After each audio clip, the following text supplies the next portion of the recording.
The great ghosting trend of people quitting and not telling their bosses. What?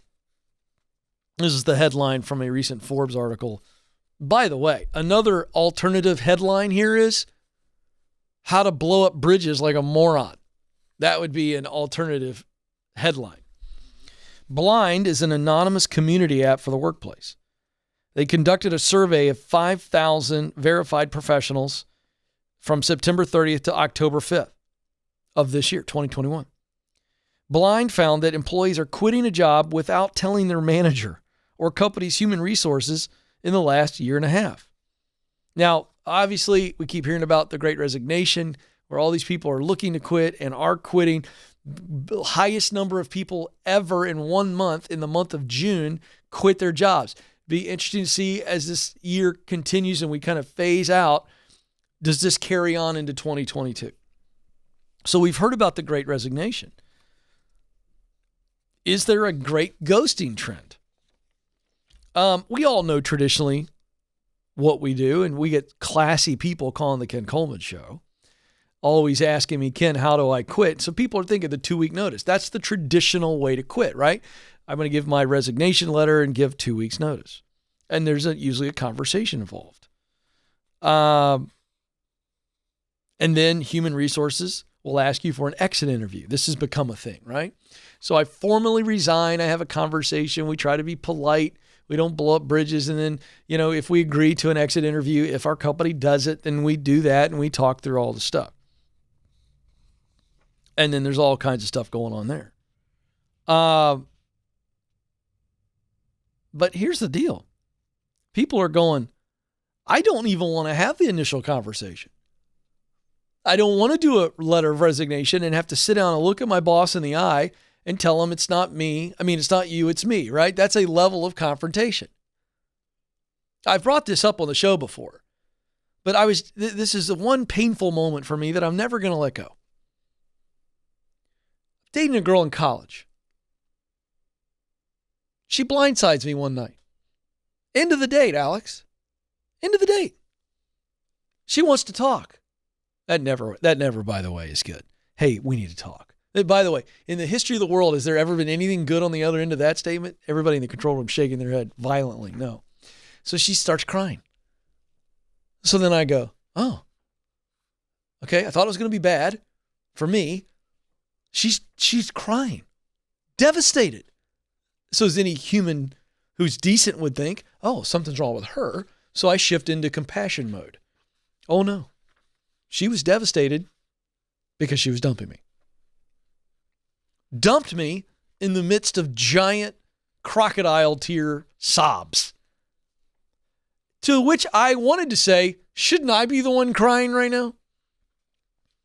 I illustrate to say that the emotions that she was going through are the same emotions that a lot of workers feel when they got to sit down with their boss and say, it's not you, it's me, I'm leaving. It is a form of confrontation and people don't like it. Oh my gosh. And so what are they doing? They just leave. Gone. I'm out. No resignation letter, no meeting, just we're gone. Don't show up. Where are you? You sick? Crickets. This is what's going on. And I guess people are justifying this by saying, well, if they fired me, they wouldn't sit down and, well, yeah, they do. They tell you. They talk to you. Blind says from the study, this is becoming more common in the workplace. Current verified professionals of Cisco, JP Morgan, and Oracle. Listen to this. These are not mom and pop shops. Cisco, JP Morgan, Oracle, professionals from those companies were more than twice as likely as other professionals to say they left the job without telling their current employer. Respondents to the survey who work at Facebook, Indeed, Intuit, and Uber, again, these are major companies, were also more likely than other professionals to quit without saying a word. Nearly 30% of professionals who participated in this study said they skipped a job interview or stopped communicating with a company during the interview process.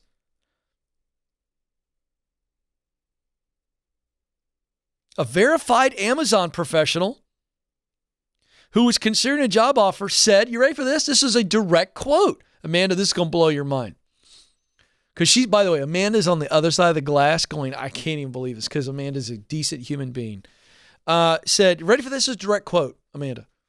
Renege if you get something better. Not all bridges matter. I just don't get it. Not all bridges matter. So we are now in the blowing up of bridges.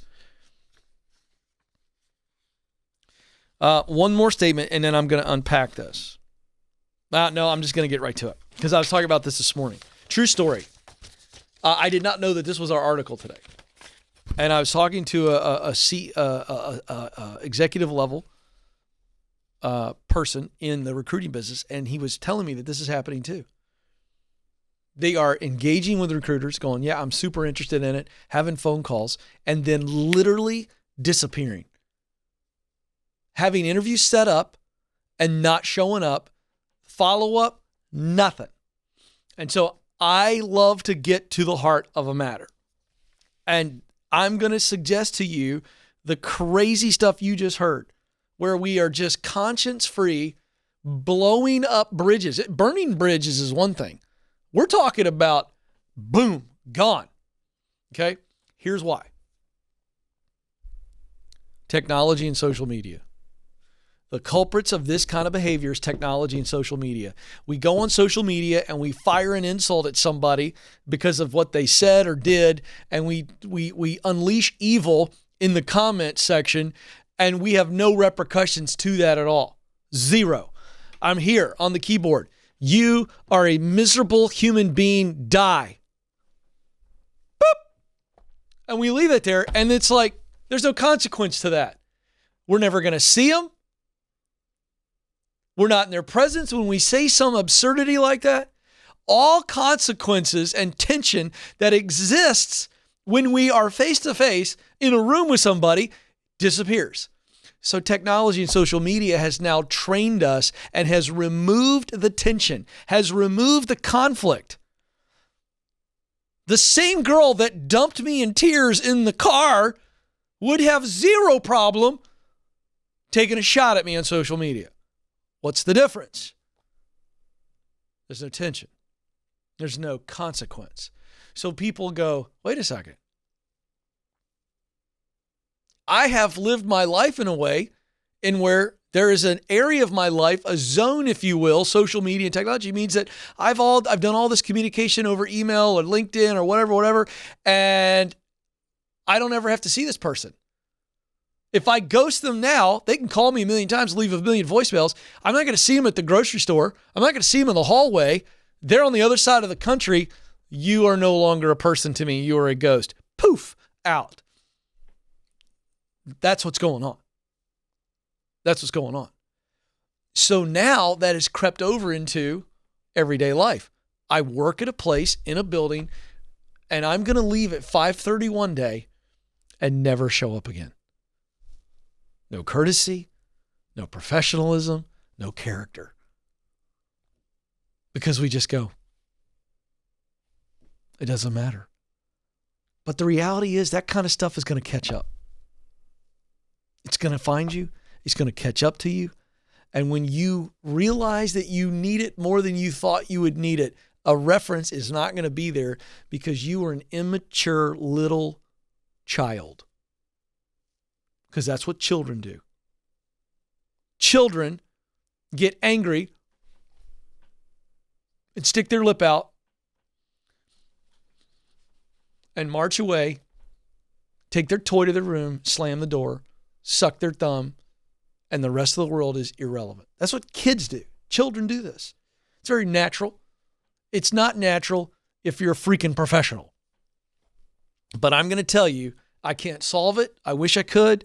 I'm telling you, the next time you feel like you're just going to make a commitment online or fire a comment at somebody on social media, next time you want to take a shot at me, because you know me, the stuff I'm doing here is super controversial, and I'm just a bad guy helping people find and live those dreams. Next time you want to take a shot at me, think about, would you say it to me if I was in front of you?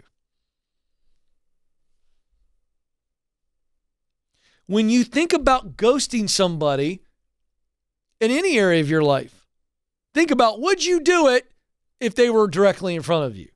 Now ask yourself, how courageous am I? You're not courageous at all. You are struggling in an area where you need more character. That's what's going on.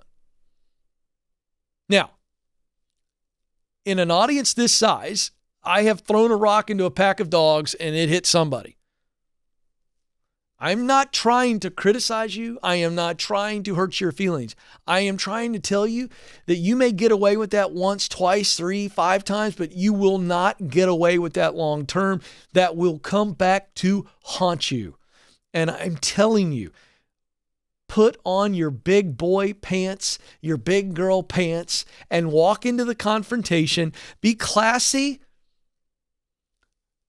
and treat somebody the way you would want to be treated, and then walk out and don't worry about what they say about you when you're not there. Because I got news for you. You're not there. Why do we care so much about what somebody's going to say once we leave? We're not there. I get it if you were going to be there and have to hear it, but you're not there. So there's my 2 cents on that.